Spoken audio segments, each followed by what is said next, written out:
اور معاشرے کی اصلاح کے لیے نہایت مفید ہے۔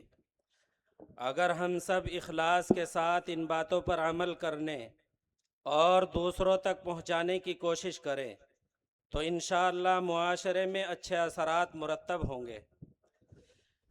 ہم سب اس تجویز کی مکمل تائید کرتے ہیں اور تمام حاضرین سے گزارش کرتے ہیں کہ اس کو قبول فرماتے ہوئے اپنی زندگیوں میں نافذ کرنے کی کوشش کریں۔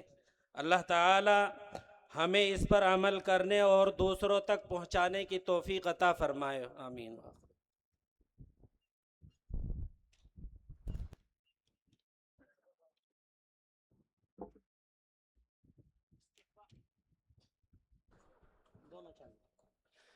استقبالیہ کمیٹی طے کی گئی تھی، وہ حضرات جمعیت علماء کے دفتر کے پاس پہنچے۔ حضرت مولانا عبدالواحد صاحب دامت برکاتہم صدر جمعیت علماء ضلع ہریدوار، حضرت مولانا محمد مقیم صاحب اور حضرت مولانا پروش علی صاحب، اسی طریقے سے مفتی محمد ایاز صاحب، حضرت مولانا صدر محترم حضرت مولانا حسین احمد صاحب دامت برکاتہم، اور دیگر حضرات جن کے نام استقبالیہ کمیٹی میں طے کیے گئے تھے، ان سے درخواست ہے کہ وہ ترتیب بنائیں اور اپنا نظام طے کرے۔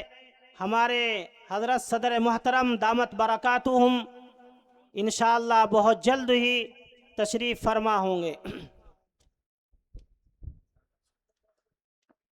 دوسری تجویز ہے ہماری تحفظ اوقاف۔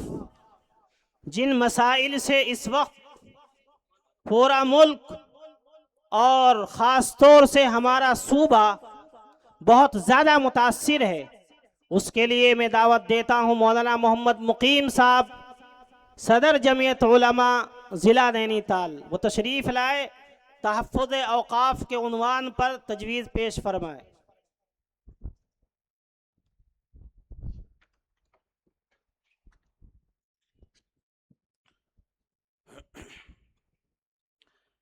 بسم اللہ الرحمن الرحیم۔